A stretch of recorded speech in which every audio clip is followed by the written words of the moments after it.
Las opiniones, comentarios y juicios expresados en el programa que escucharás a continuación son responsabilidad del presentador y sus entrevistados, por lo que no representan la posición de la emisora de la Universidad CES, ni mucho menos de las organizaciones con las que ellos están vinculados.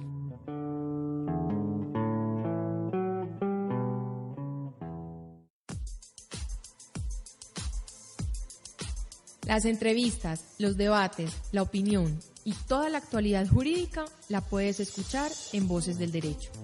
Programa realizado por la Facultad de Derecho de la Universidad CES y su emisora CES Radio. Cordial saludo a todos los oyentes que nos acompañan hoy en Voces del Derecho, proyecto realizado por la Facultad de Derecho de la Universidad CES, facultad que se encuentra en proceso de acreditación en alta calidad, así como por su emisora en Internet CES Radio. Mi nombre es José David Arenas, docente de la universidad, y es un placer compartir este espacio con ustedes. En el programa presentaremos pensamientos y resultados de investigaciones sobre problemas jurídicos. Voces del Derecho se transmite todos los lunes a las 8 de la mañana por CES Radio y no sería viable su realización sin la valiosa ayuda de la Oficina de Proyección Corporativa de la universidad. Si desean escuchar el programa a la hora indicada o por fuera de la hora indicada, pueden optar por dos opciones. La primera, escucharlo a través de radio.ces.edu.co y abordar el streaming. Y la segunda, abordar el podcast que también tiene su dirección de diligenciamiento en la misma página radio.ces.edu.co. Recuerda a todos nuestros oyentes que a través de las redes sociales también pueden participar en el programa. En Facebook pueden buscarnos como CES Radio y en Twitter seguir la cuenta @ces_radio o participar con opiniones en la cuenta personal del director @arenascorrea. En estos espacios pueden sugerirnos temáticas y participar en el orden del día. Las opiniones expresadas son enteramente personales de los invitados, así como de sus entrevistadores y no constituyen línea institucional de la Universidad CES o de las empresas a las que se encuentran vinculados. El día de hoy abordaremos como temática la incidencia tributaria del COVID-19. Para ello contamos con dos invitados, el coentrevistador Simón González, estudiante de la Facultad de Derecho. Simón, buenos días. Muy buenos días, José. Muchas gracias por invitarme a este programa.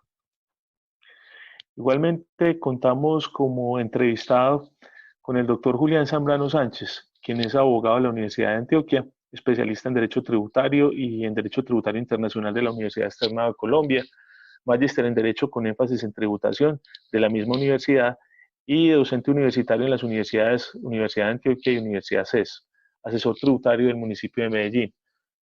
Buenos días, doctor Zambrano, ¿cómo está? Buenos días para todos en la mesa y para todas las personas que nos están escuchando en este momento. Bueno, dado que el tema es la incidencia tributaria del COVID, yo quisiera primero que todo plantear una pregunta que es genérica y quizás obvia, pero que da contexto para que iniciemos esta discusión. Y es que existe algún impacto tributario de la pandemia COVID-19 que haga digno de algún análisis desde el punto de vista tributario del asunto. Sí, claro que sí. Cada vez que escuchamos en medios de comunicación hablar del fenómeno del COVID-19, pues advertimos que las discusiones siempre tornan en razón o alrededor de dos temas puntuales. Uno, el tema de la salud pública y dos, las afectaciones económicas que va a generar la parálisis de la economía y fenómenos o efectos de medidas tales como la del confinamiento. Entonces esto pues sin lugar a dudas afecta a la economía y si afecta a la economía pues deriva en la afectación de la capacidad contributiva de los contribuyentes, motivo por el cual se hace necesario tomar una serie de medidas del orden tributario. Muy bien, doctor Zambrano, quisiera que usted nos contara, a raíz de la declaratoria del decreto de estado de emergencia, digámoslo a grandes rasgos, para después entrar en lo concreto, qué tributos o qué procedimientos tributarios fueron afectados. Para uno entrar a analizar todas las medidas que se han tomado con ocasión del COVID-19, uno puede hacer varios tipos de clasificaciones respecto a las medidas. El primer grupo en que se puede clasificar podría decir que es dependiendo del ente y sobre todo de las facultades que inspiran para tomar esas medidas. Entonces nosotros vamos a poder observar que tanto el presidente de la República, los diferentes ministerios, la DIAN, y algunos entes territoriales han decidido tomar medidas para enfrentar el fenómeno de manera particular y de acuerdo a las competencias, llamémoslas ordinarias. Pero adicionalmente tenemos unas competencias extraordinarias a las que llegó el gobierno nacional gracias a la declaratoria del estado de emergencia mediante el decreto 417 del 17 de marzo del 2020, que le dan competencias o facultades extraordinarias, facultades que le permiten generar decretos con fuerza de ley y que esas los puede llevar a cabo hasta el 16 de abril. Esa sería como la primera forma de clasificar. La segunda forma de clasificar las medidas es dependiendo del tributo o del área del derecho tributario como tal que afecta. Me explico. Hay que van a afectar o que ya se han visto en lo que tiene que ver con el impuesto sobre la renta, aunque en el impuesto sobre la renta no tanto en su determinación, pero sí en el cumplimiento de obligaciones. En IVA sí tenemos unas medidas concretas y en el impuesto de industria y comercio y en otros tributos territoriales. Eso desde los aspectos sustanciales. También vamos a ver facultades o medidas que han tomado los entes municipales y administrativos en todo lo que tiene que ver con el cumplimiento de estas obligaciones, sobre todo en la extensión de las fechas para contribuir o para pagar esos tributos y para presentar sus declaraciones. Y finalmente, medidas del orden procedimental que se han dado o que se han presentado como consecuencia de la imposibilidad de muchos funcionarios o de muchas administraciones de tener sus oficinas de atención a público abierto y de poder funcionar con normalidad. Entonces eso también ha llevado a una suspensión de términos con todo lo que ello conlleva. Eh, Ahí quiero intervenir yo, Julián, y hacerte una pregunta pues en concreto con respecto al decreto 438 del 2020, en el cual en su artículo primero se establecen unas exenciones frente a unos bienes del impuesto sobre las ventas, que hace referencia a una gran lista de 24 bienes, y mi pregunta enfocada es si vos consideras que pasada la contingencia dicha exención se puede seguir planteando después de finalizado este estado de emergencia, o si por el contrario va a ser simplemente un fenómeno transitorio, sabiendo que en fenómenos históricos, cuando se decreta un estado de emergencia, pueden surgir situaciones que se vuelven de carácter permanente. Pues a ver, esto hay que analizarlo desde dos perspectivas. Si lo miramos netamente desde un punto de vista jurídico y de acuerdo a nuestro ordenamiento jurídico, lo que tendríamos que decir es que estos son medidas de carácter transitorio. El decreto 438 que declara exentos varios bienes que son útiles o que sirven para atender esta contingencia, tiene una vocación de permanencia. Me equivoqué, qué pena. Tiene una vocación temporal. Es decir, lo que busca este tipo de decretos es solventar o atender una medida de contingencia que es temporal y que incluso la misma Constitución política establece que las normas que decretan o que establecen tributos tendrán vigencia durante todo ese periodo fiscal. Es decir, estas normas, si no las ratifica el Congreso de la República una vez terminado este estado de emergencia, pues perderán vigencia o perderán validez. Ahora, si uno lo analiza desde el punto de vista político, de comportamiento de las normas tributarias en estos estados de excepción, pues creo que todos recordaremos el caso del gravamen a los movimientos financieros que nació inicialmente en un estado de emergencia y pues todavía está vigente después de más de 20 años, ya como un tributo que este sí tiene vocación de permanencia. Pero creo yo que este no va a ser el caso de este tipo de bienes. Bueno, yo quisiera, profesor Zambrano, volviendo a esa útil clasificación que usted hizo de los efectos que pueden venir desde las escalas locales o nacionales, ya desde lo territorial, desde el tributo como tal y por otro lado de las medidas procedimentales, que nos arrancara de pronto conversando un poquito de esa relación entre lo local y lo nacional. ¿Qué ha pasado? ¿Qué alteraciones, digámoslo, al orden tributario normal de las cosas? Y es que existe eso, porque pues vivimos de reforma tributaria en reforma tributaria, se ha dado en la relación entre lo local y lo nacional. Bueno, ahí hay que mencionar nuevamente dos cosas. Uno, lo que ha hecho cada uno de los municipios desde sus competencias, y es que recordemos que nosotros empezamos, sobre todo en el departamento de Antioquia, a vivir el fenómeno o a presenciar el fenómeno del COVID-19 con la cuarentena, con el simulacro de cuarentena decretado por el gobernador de Antioquia y las alcaldías de manera conjunta. Entonces, como este tipo de situación llevó a que también, como pasa en todas las empresas, las administraciones municipales tuvieran que cerrar sus puertas y dejar de atender público, y mientras se lograba hacer los ajustes para desarrollar el teletrabajo y crear canales de comunicación con los contribuyentes, pues muchas administraciones, entre esas la Administración Municipal de Medellín, tomaron la decisión de suspender términos, ¿sí? Esa suspensión de términos lo que busca es que durante un tiempo, un periodo de tiempo en específico, pues no avancen los términos de los diferentes procedimientos y procesos y actuaciones que se llevan a cabo en los procesos de determinación, cobro y fiscalización de los tributos, así como los términos para resolver solicitudes.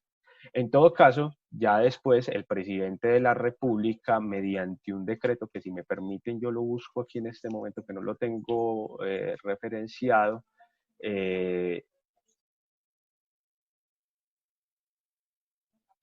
presidente de la República otorga facultades a los alcaldes para que puedan modificar las tarifas de los impuestos o disminuir las tarifas de los impuestos locales, y que adicionalmente puedan tomar rentas de destinación específica y darles un fin diferente a ese. Entonces, ¿qué ha pasado? Pues que esa autorización que la da el decreto 461 le permite perfectamente a un gobernador o a un alcalde, sin tener que pasar por el por el consejo municipal o por la asamblea departamental, tomar decisiones de, por ejemplo, disminuir la tarifa del impuesto de industria y comercio, o la tarifa del impuesto predial, o disminuir el impuesto vehicular, el impuesto de registro, con el fin de mitigar o hacer más manejable este tipo de situaciones para los contribuyentes. Y nuevamente, que esta me parece todavía más importante, es el de reorientar la renta. Es decir, tomar, por ejemplo, las estampillas, que son tributos de destinación específica, y utilizarlos para efectos o con el fin de atender estas medidas. Entonces, eso desde los instrumentos institucionales, es decir, desde lo que ha generado el presidente de la República. Ahora, que si han habido alcaldes o gobernadores que han adoptado este tipo de medidas o sobre todo este tipo de facultades, tendría que decir que lo que tiene que ver con la reorientación de rentas ya lo están haciendo. Están tomando rubros que ya tenían una destinación específica y lo están reorientando, lo están asignando para atender la contingencia. Pero hasta ahora, lo que he revisado yo, hasta ahora ningún alcalde ni ningún gobernador han disminuido las tarifas de sus impuestos municipales. Doctor Zambrano, quisiera preguntarle si esta suspensión de términos a que usted hace alusión afectaría también, por ejemplo, la negociación de facilidades de pagos o en cuanto a tributos que están, por ejemplo, en ejecución coactiva y sobre los que se ha hecho ya un acuerdo de facilidad.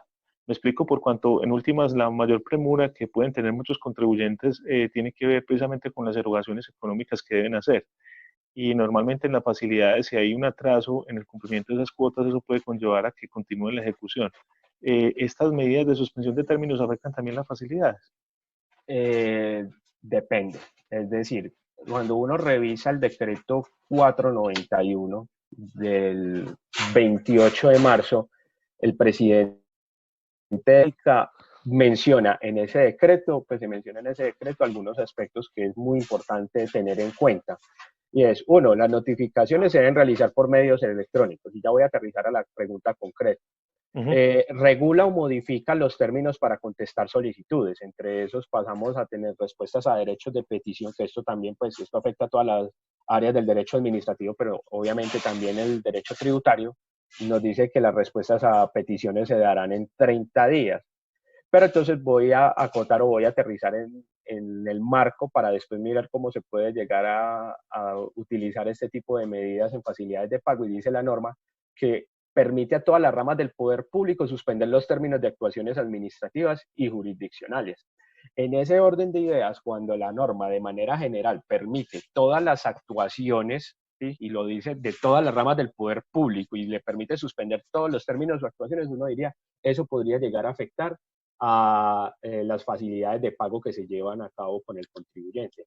No obstante, este decreto lo que hace es permitir y le permite a cada entidad para que de acuerdo a sus competencias valore si desea o si considera necesario suspender todos los trámites, todas las actuaciones o cuáles de ellas. Y ya la DIAN, mediante la resolución 30 del 29 de marzo, tomó la decisión de suspender todos los procedimientos y actuaciones de su competencia, salvo los que tienen que ver con facilidades de pago. Entonces, por lo menos en lo que son tributos nacionales, ya sabemos que esa suspensión de términos no aplica para facilidades de pago. Ya habría que ver territorialmente cómo se maneja eso en los diferentes municipios, que hasta ahora todavía creo que ninguno ha tomado la decisión respecto Le a iba a la hacer la facilidad de pago pregunta como tal. ya territorial en concreto por el municipio de Medellín, por ejemplo, dado pues que usted es asesor de este municipio. En este caso concreto no se da. En el municipio de Medellín tenemos un decreto que es el decreto 405, que suspende todos los procedimientos y todas las actuaciones y todas las peticiones. Ese decreto, pues tenemos que tener en cuenta que en la etapa de cobro, pues efectivamente se surten unos términos que tienen que ver con fechas, por ejemplo, para notificar el mandamiento de pago, para contestar el mandamiento de pago, para proponer excepciones, para practicar las pruebas. Esos términos en este momento están suspendidos hasta el 13 de abril. Pero la facilidad de pago lo que conlleva es la obligación del contribuyente a realizar un pago que en estricto sentido no es un acto procedimental, ya es el cumplimiento de una obligación y esa sí no está suspendida. Doctor, y me gustaría preguntarle con respecto pues a cómo ha sido intervenido el impuesto sobre la renta en este fenómeno y en específico cómo se ve afectado el fenómeno de la planeación tributaria respecto a dicho tributo, sabiendo que muchas empresas están quietas y no están produciendo. Este es un tema que es muy delicado y que hay que saber abordar. En primera medida, porque aumento las declaraciones, pues la única medida en torno al impuesto sobre la renta es la de aplazar la fecha de presentar declaración y pago del impuesto, ¿cierto? Entonces, esto hay que mirarlo con cuidado porque en este momento, ¿qué declaraciones o qué pago de impuestos se está presentando? Pues el del año gravable de 2019. Entonces, en principio, y ojo con lo que voy a decir, en principio se supone que las empresas deberían ya tener estimado o provisionado el impuesto a pagar, ¿sí? Pero, por ejemplo, nada más ayer, antier, bueno, hago referencia de cuando digo ayer o antier, estoy hablando del 5 de abril, del 4 de abril, entrevistaban al señor Arturo Calle y él decía que pues una de las medidas que proponía para el gobierno, para atender la crisis, es que diera algún tipo de beneficio o algún tipo de medida en torno al impuesto sobre la renta. Entonces, si el gobierno tomara una decisión respecto al impuesto sobre la renta, pues tendría que ser sobre el año gravable de 2019 y casi que lo que tendría que hacer o como única medida sería la condonación del impuesto por ese periodo gravable. Porque hacerlo sobre el año 2020, pues ahorita es un sinsentido, no tiene mucha coherencia sabiendo que el impuesto sobre la renta del año 2020 pues se pagaría en el año 2021, que seguramente todavía estaremos sintiendo las secuelas del fenómeno, pero que ya no estaremos en plena vigencia o, no, o por lo menos no ayudará a afrontar de manera inmediata la crisis económica. Muy bien, después de esta respuesta vamos a una pausa. En Voces del Derecho conocerás la actualidad jurídica con la visión profesional y especializada de expertos académicos. Por medio de entrevistas, debates y opinión se abordan temas sociales en un lenguaje sencillo. Voces del Derecho, programa realizado por la Facultad de Derecho de la Universidad CES y su emisora CES Radio.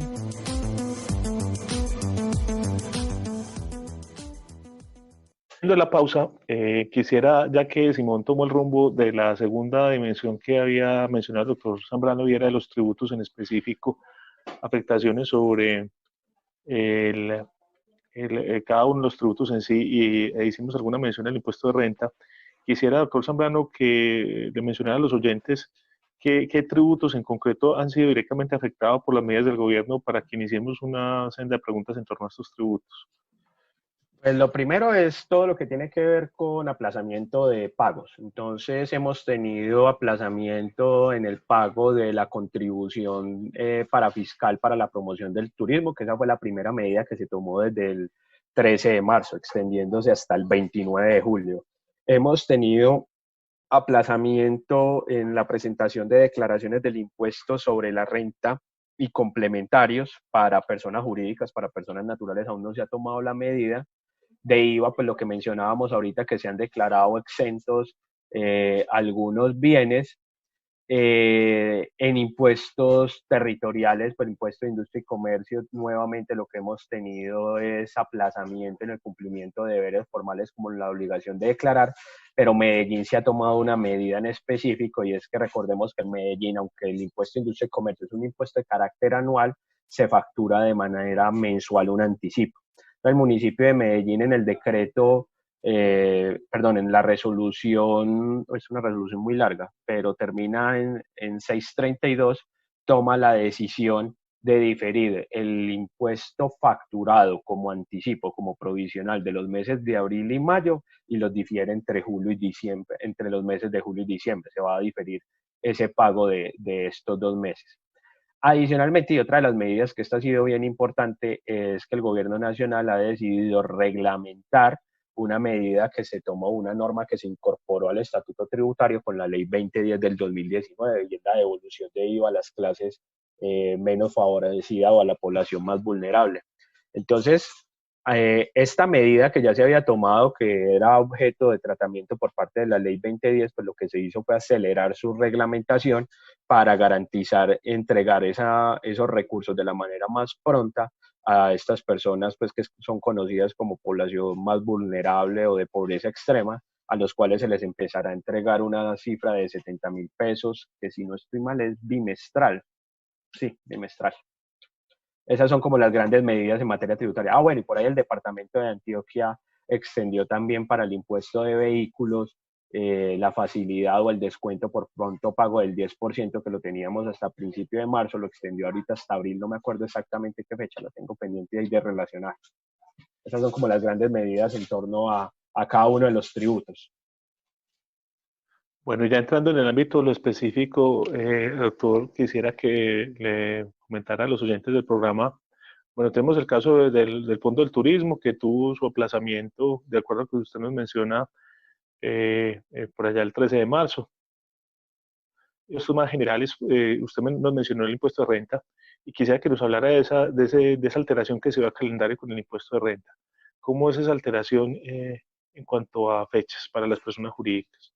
Listo. Entonces, para poder dar respuesta a esa pregunta, nos tenemos que ubicar en el decreto. Un momento, por favor. Yo lo referencio aquí. En el decreto 435 del 19 de marzo. Ese decreto modifica la fecha para pagar y declarar, empezando los vencimientos a partir del 21 de abril. Entonces, a partir del 21 de abril, de acuerdo pues al calendario tributario que se especifica fecha por fecha, teniendo en cuenta el último dígito del NIT, entonces vamos a tener la segunda cuota del impuesto sobre la renta de los grandes contribuyentes, que ellos ya habían pagado la primera cuota. También tenemos a partir de esa fecha la primera cuota de entidades financieras, tenemos personas jurídicas, presentación de la declaración y pago. Esas son como las grandes modificaciones en lo que tiene que ver con el impuesto sobre la renta. Ahora, también hay que hablar de otras obligaciones tributarias, porque recordemos que esto no solamente afecta el cumplimiento de obligaciones tributarias como la declaración y pago, sino que también afecta, por ejemplo, la presentación de la información exógena que quedó o se movió la de grandes contribuyentes entre el 15 y el 29 de mayo y de personas jurídicas y naturales que quedó entre el 1 de junio y el 1 de julio.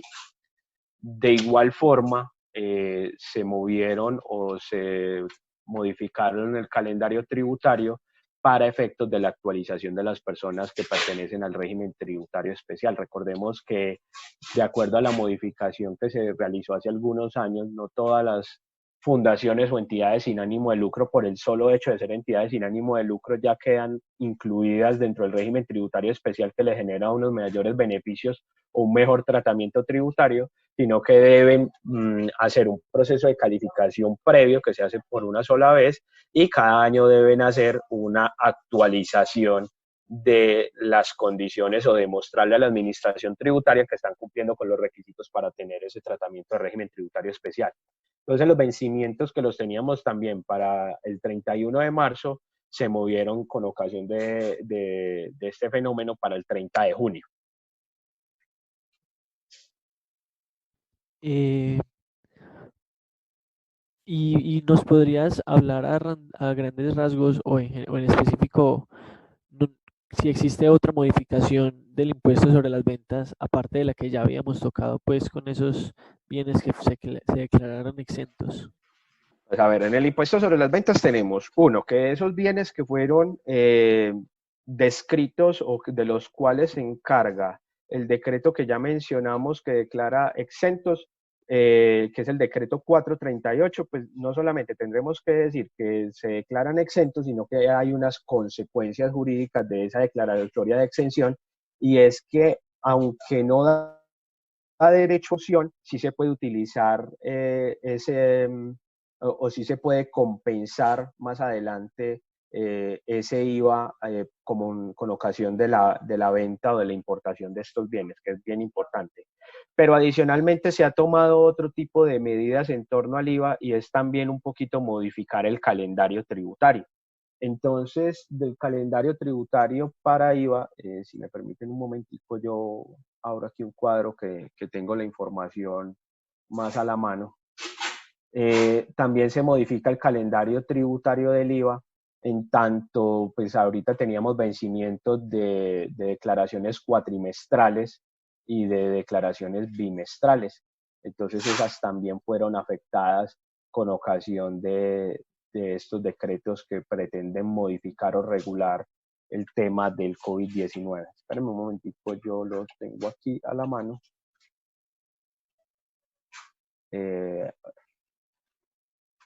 Sí, en ese decreto 435 vamos a tener aplazamiento para las personas que declaraban bimestralmente el periodo de marzo a abril, se extendió el plazo hasta el 30 de junio del año 2020. Para la declaración de IVA cuatrimestral del periodo de enero a abril, que se suponía que deberían declarar en mayo, se aplaza hasta el 30 de junio. Y la declaración bimestral del Impuesto Nacional al Consumo del periodo marzo-abril también se extiende hasta el 30 de junio. Esas son como las grandes modificaciones que tenemos en IVA. También hay que señalar, y esto es otro punto que no se le debe olvidar a las personas, y es que nosotros teníamos ahorita los vencimientos también de las declaraciones de activos en el exterior, que es una obligación de carácter formal que tienen todos los contribuyentes de declarar qué activos tienen en el exterior. Entonces, estas fechas también fueron movidas a partir del 21 de abril para los grandes contribuyentes de acuerdo a el último dígito de su NIT y también a partir del 21 de abril para las personas jurídicas, todavía personas naturales no, a partir del 21 de abril de acuerdo a sus dos últimos dígitos del NIT. Doctor Zambrano, y quisiera que nos hablara de los impuestos territoriales, en concreto con respecto a lo que hizo el municipio de Medellín. Usted nos mencionó que había diferido el anticipo de abril y mayo. ¿Se ha contemplado alguna otra medida en cuanto a algún otro impuesto territorial? O dígase, por ejemplo, el caso, usted nos mencionó el de industria y comercio, quisiera que nos hablara de las medidas de pronto frente al impuesto predial y de pronto frente a otros impuestos de orden municipal o departamental. Vale. ¿Qué hay que decir nuevamente? Este tipo de medidas tienen que ser tomadas con mucho cuidado porque por un lado tenemos a los contribuyentes, obviamente con unas necesidades y con unos temores fundados de acuerdo a la crisis económica que se está presentando, pero por otro lado tenemos administraciones municipales con unas obligaciones muy fuertes, sobre todo en la atención del sistema de salud. Entonces, todo este tipo de medidas, cada vez que se sacrifica el recaudo de un tributo, pues también se sacrifica el gasto. Y por eso es que los municipios, en la medida en que ha ido avanzando todo el fenómeno y ha ido manifestándose pues como las necesidades de los contribuyentes, es que se han ido tomando este tipo de decisiones. Entonces, inicialmente, ¿qué decisiones se toman? No, pues aplazamiento. Se aplaza durante un periodo de tiempo en específico y ya. Pero con ocasión o pues teniendo en cuenta el cierre de muchos de los negocios, pues la primera medida que se tomó fue esa, la de diferir el pago de este impuesto. ¿Se pueden tomar otras medidas? Con toda seguridad, sí. ¿Se han explorado? Claro que sí, pero todavía no se ha hecho oficial ninguna de ellas, porque como les digo, todo depende del comportamiento de la enfermedad y de la pandemia. En lo que tiene que ver con el impuesto predial, pues pasa exactamente lo mismo que con el impuesto de industria y comercio. ¿Qué medidas se han tomado? Se han tomado las medidas de suspensión de términos, o más que suspensión de términos, es la de postergar el pago del segundo trimestre, no, del primer trimestre, perdón, que se va a unir junto con el segundo trimestre en el pago del impuesto predial.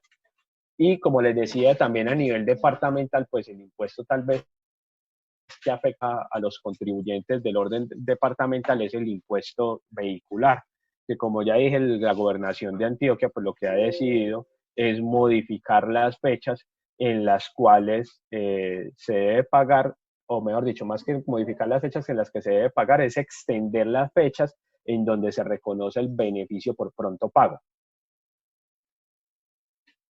Eh, Profesor Julián, y ya que estamos hablando, pues ya hablamos de la renta, el IVA y los impuestos territoriales con respecto a las medidas de aplazar los términos para declarar y para pagar. ¿Cuál es la efectividad frente a este estado de emergencia de dichas medidas? Y con ello, ¿cuál es su finalidad? Lo que pasa es que ahorita lo que se advierte en primera medida es un problema de flujo de caja, porque el primer golpe que está sintiendo toda empresa. Es decir, si esto fuera un fenómeno de, no sé, 15 días, 3 semanas, creo que difícilmente, y espero no ser muy responsable con esta afirmación que estoy haciendo, pero creo que difícilmente podemos afirmar que una empresa va a entrar en un estado de insolvencia por no tener ingresos o no poder desarrollar su actividad económica durante 3 semanas. Pero sin lugar a dudas, una empresa que no genere ingresos durante 3 semanas, lo que sí va a haber golpeado es su flujo de caja, y con eso no va a poder atender obligaciones de carácter tributario. Entonces, por eso es que este primer grupo de medidas han sido tendientes a modificar los calendarios tributarios, precisamente por este tipo de situaciones. Y adicionalmente para evitar la aglomeración de personas, porque recordemos que aunque tributos como el impuesto de industria y comercio están habilitadas las plataformas digitales para presentar las declaraciones en línea, todavía hay un gran número de contribuyentes que presentan estas declaraciones de manera presencial. Entonces, evitando este tipo de aglomeraciones en centros comerciales o en lugares donde se reciben las declaraciones, es que se ha tomado esta decisión. Esto no quiere decir que sea la única medida ni la más idónea, y sobre todo si esto se prolonga. Son las medidas que hay de acuerdo al estado de cosas actual. Seguramente, como ya nos están advirtiendo, esto se va a postergar en el tiempo, pues van a haber empresas que sin lugar a dudas, y como lo decía Arturo Calle en su momento, el gobierno nacional va a tener que tomar medidas, y los gobiernos municipales ya de buscar medidas que vayan más de la mano con el tema de las amnistías, que es un asunto que es muy delicado de otorgar, pero que sin lugar a dudas creo que puede llegar a ser una medida procedente en este escenario. Yo quisiera, retomando lo académico, doctor Zambrano, y entre sus conocimientos en esta materia, que nos diera una opinión sobre, digámoslo, algo que puede estar ocurriendo, y es, ¿en qué medida este tipo de paliativos que postergan la realización de ciertos pagos y la producción de normas de estado de emergencia por parte de la presidencia, en cierta medida pueden ser ineficientes para, es una opinión pues que quisiera que comentara sobre ella, pues una posición personal, ineficientes para paliar el perjuicio al empresario si se está dando de forma simultánea, afectando la hacienda pública afectando pues también, en todo caso, unos momentos de pago y quizás como usted lo dijera, eh, presentándose unas amnistías cuando en últimas el fenómeno económico que se produce es las reducciones de la producción porque simplemente paró el sector privado, es decir, de donde no hay no se puede sacar. Digámoslo así, se dé algún alivio, de todos modos alguien tiene que pagar el almuerzo, no, no existe tal cosa como un almuerzo gratis, alguien va a perder o van a perder las finanzas públicas y vamos a tener un problema deficitario grave que va a traer unas consecuencias a mediano o largo plazo o va a perder el contribuyente que va a tener un perjuicio quizás a corto o mediano plazo, pero en últimas alguien tiene que pagar esta cena. Y, y en qué medida, si tratándose de un fenómeno mundial, en cierta forma estas medidas son neutrales en el efecto casi que parecido a ese principio de neutralidad fiscal que nunca se realiza, eh, acaban siendo como neutrales para producir el resultado de paliar el daño para el contribuyente. Yo quisiera que usted nos hiciera un análisis como académico que es sobre este aspecto de qué tipo de medida se puede producir que en realidad no genere este efecto, o si estoy equivocado, pues que me manifieste esto y que nos comente si hay algo más para hacer, además de simplemente alargar plazos, si este no es una oportunidad quizás para hacer algunos ajustes más a fondo en materia tributaria. Yo en este momento quiero hablar como académico, es más, es la forma o es la posición desde la que he hablado durante toda esta charla, porque igual pues no tengo en este momento facultades o delegación para hablar en representación del municipio, ni mucho menos. En este momento, esta entrevista la estoy dando es como académico.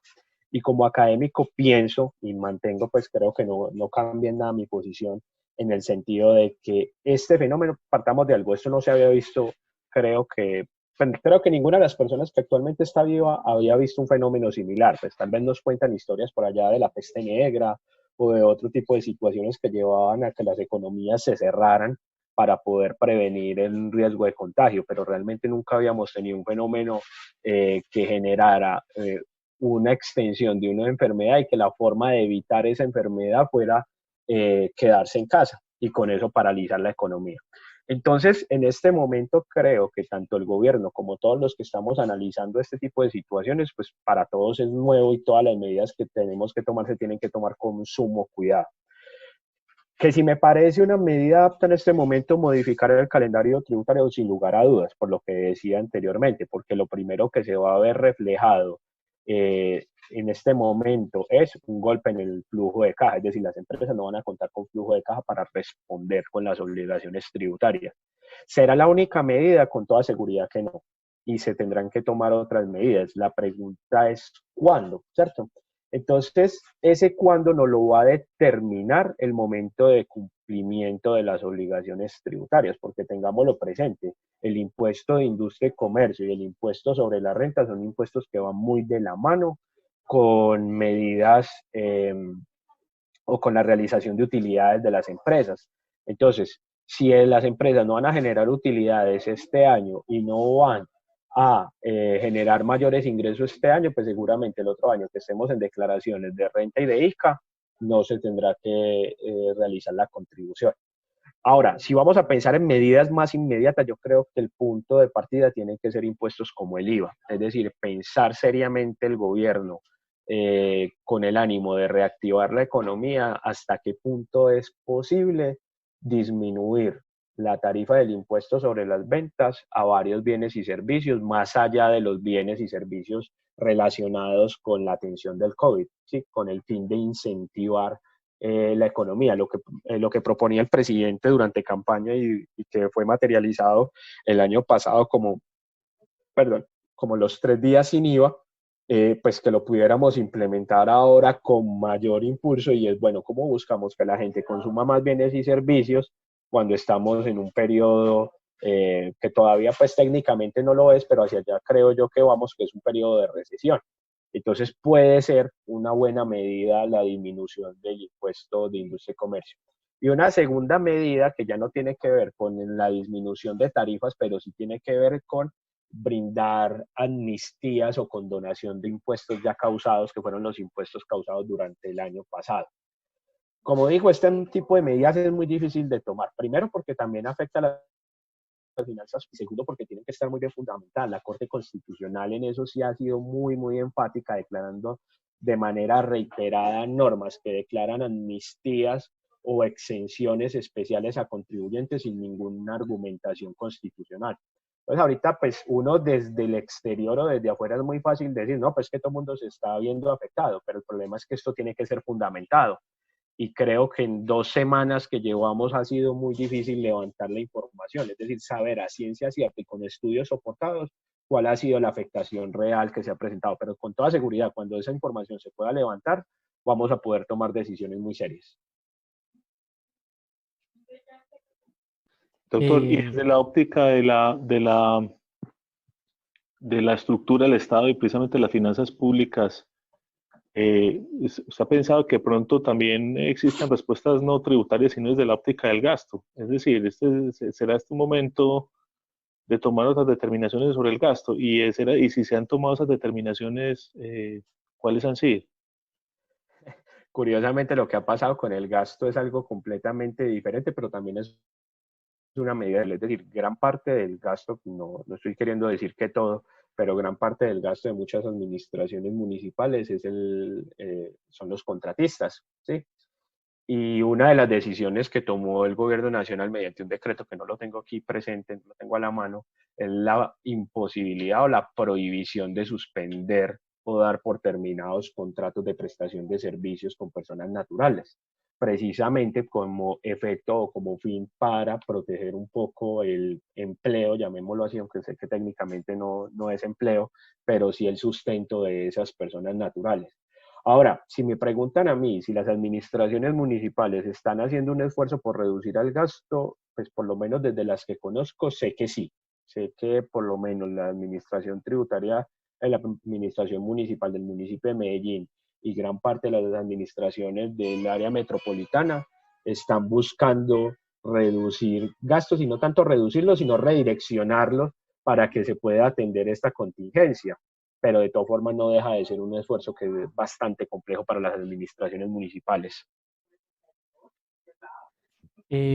Profe Julián, y ya que estamos hablando pues desde el punto de vista académico y de las medidas que se están tomando, ¿usted considera, hablando pues también de política fiscal, que la creación de un tributo nuevo sea viable para establecer o mantener equilibrado el erario público, o por lo que sea una medida que iría en contra de esta contingencia?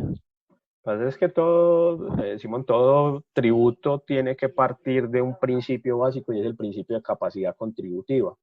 Y entonces la pregunta aquí que nos debemos hacer es quiénes tienen capacidad contributiva en el marco de esta crisis. Y pues por lo menos tributos que graben las utilidades, creo que muy pocos sectores de la economía van a poder terminar el año obteniendo unas utilidades mayores a las que normalmente han generado. Entonces, vía sobretasa, un impuesto a las utilidades lo veo complejo. La otra sería hacer uso de unos impuestos o de tributos que son más complejos todavía, como los tributos que gravan el patrimonio, ¿cierto? Pero en última, gravar el patrimonio es decirle, normalmente el que tiene patrimonio suele ser el empresario, también es decirle al empresario que además de tener que soportar una carga tributaria que ya de por sí es bastante alta, y tener que soportar unas nóminas, porque también pues lo laboral va de la mano, y es que se tiene que sostener al máximo el empleo. Entonces, ¿cómo lograr este tipo de situaciones, o cómo lograr llegarle a esa persona legítimamente y decir que se le va a cobrar un nuevo impuesto cuando tiene que soportar en gran medida todo el peso de la crisis?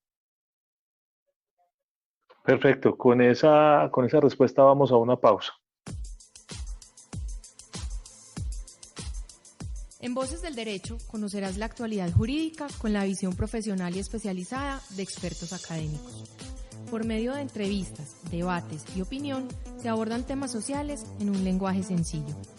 Voces del Derecho, programa realizado por la Facultad de Derecho de la Universidad CES y su emisora CES Radio.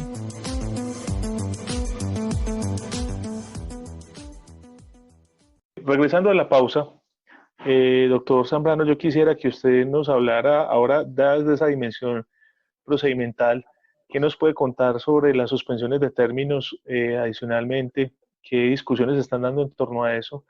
¿Y qué aspectos procedimentales vale la pena observar de estas medidas que ha tomado el gobierno?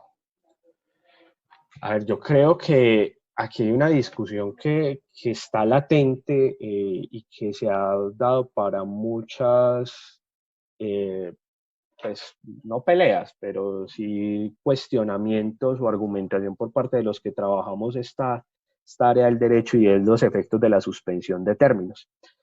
Porque pues hay una necesidad de suspender los términos, por lo que ya lo habíamos mencionado hace un momento, y es que las administraciones tributarias municipales o nacionales no cuentan con toda la capacidad en este momento de atender el público, de recepcionar sus asuntos y de desarrollarlo, y por otra parte los contribuyentes pues les está siendo muy difícil también poder cumplir con sus obligaciones y sobre todo atender a los procedimientos cuando las están cerradas y no se reciben las notificaciones, cuando para poder recibir o para poder recoger una firma se necesita acudir ante 2, 3 personas que obviamente están alejadas como consecuencia de este fenómeno. Entonces, esa suspensión de términos, pues que a todos en principio nos dejaba muy tranquilos, va a plantear una serie de discusiones más adelante que tiene que ver con el conteo de los términos después de terminada la contingencia. Me explico. La mayoría de normas, y entre esos voy a rescatar el decreto del presidente de la República, que podemos decir que es el marco, que lo voy a repetir, es el decreto 491, que es el marco de suspensión de términos de todas las ramas del sector público. Es un decreto que abre la posibilidad simplemente de suspender los términos y adicionalmente hace la claridad que durante este periodo de tiempo no correrán términos de firmeza, caducidad, prescripción, por lo cual a uno le surgen muchas inquietudes y inquietudes por el siguiente tipo, del siguiente orden. Supongamos que faltan 3 días para que se genere la firmeza, la prescripción de una acción o de una declaración. Se suspenden los términos. Entonces, hay quienes pensamos que una vez levantada la suspensión, pues vamos a tener que volver a contar esos 3 días que hacían falta. Entonces, si se levantara la suspensión el día de hoy, 6 de abril, fuera el último día de suspensión de términos, pues contaríamos el 7, 8 y 9 de abril como fechas para tener en cuenta. Pero resulta que hay quienes dicen, no, pues el efecto de la suspensión es que si el término se vencía una vez terminado o una vez o se vencía dentro del marco de la suspensión de términos, pues entonces la actuación se debe presentar o el recurso se debe presentar o el acto se debe notificar al día siguiente o al día en que se levante esa suspensión. Entonces, yo no me quiero imaginar cómo van a ser las autoridades o las administraciones tributarias el día en que se levante esta medida, porque sé que van a correr muchos contribuyentes preveniendo este tipo de interpretaciones a radicar sus formularios o sus formatos dentro de ese día siguiente. Y me preocupa esa interpretación que se está dando, porque es que no son los efectos que esto puede generar, porque como les digo, esto va a generar una avalancha al día siguiente, y creo yo que iría en contra de lo que expresamente dice el decreto 491, que dice que no se correrán durante ese término y que se volverán a contar los días después. Pero como digo, este tipo de razonamientos o de interpretaciones son los que ha dado, por ejemplo, la Agencia Nacional de Defensa del Estado, quien ha dicho que se debería entonces presentar todo a partir del día siguiente. También hay que tener en cuenta que si este término suspende, como efectivamente lo dice la norma, que suspende todos los términos, incluyendo aquellos que la norma establece en términos de meses y de años, quiere decir, por ejemplo, que las las firmezas que se generarían durante este lapso de tiempo de la suspensión de términos, pues tendríamos que correrlas durante los días que estuvo suspendido el término. pero que también pueden llegar a afectar, y yo siempre he puesto el siguiente caso que me parece que esto va a desatar muchas discusiones, y es que pasa, por ejemplo, con las declaraciones. Voy a poner un caso, el de una persona natural que presentó su declaración de renta en octubre del año pasado.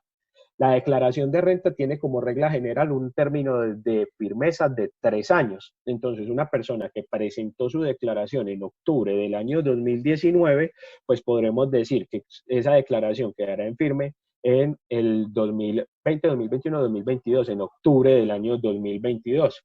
Pero no me extrañaría ver una decisión de una autoridad tributaria notificando en noviembre, diciendo, en noviembre o en diciembre del 2022, aduciendo que esa declaración no había quedado en firme, teniendo en cuenta los términos de suspensión que se presentaron durante el año 2020. Es decir, esto será un tema que terminará afectando discusiones de tipo tributario que se resolverán en 2, 3 años y que seguramente serán objeto de discusión de los jueces administrativos en 4, 5, 6 años más adelante. Quisiera, profesor Zambrano, se nos acaba el tiempo. Antes que nada, agradecerle y hacerle 2 preguntas que son normalmente el rigor de este programa, debido a que está vinculado a un trabajo de investigación en torno a esas preguntas. No tiene nada que ver con el tema del día, pero es regla en el programa. La primera es, doctor Zambrano, ¿usted a qué asocia el concepto de derecho?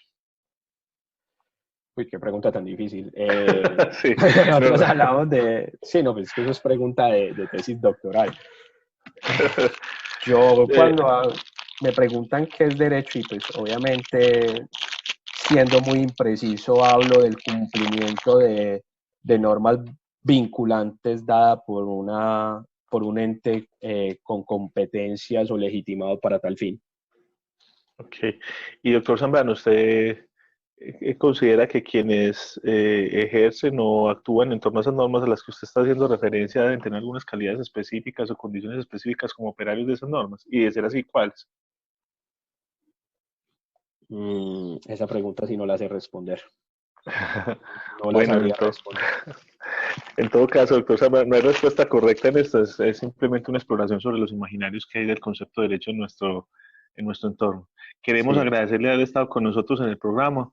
Le agradecemos también a Simón habernos acompañado como coentrevistador y esperamos tenerlos en una nueva emisión de Voces del Derecho. Muchas gracias. Listo, muchas gracias. Muchas gracias, profe. Muchas gracias, Julián. Las entrevistas, los debates, la opinión y toda la actualidad jurídica la puedes escuchar en Voces del Derecho. Programa realizado por la Facultad de Derecho de la Universidad CES y su emisora CES Radio.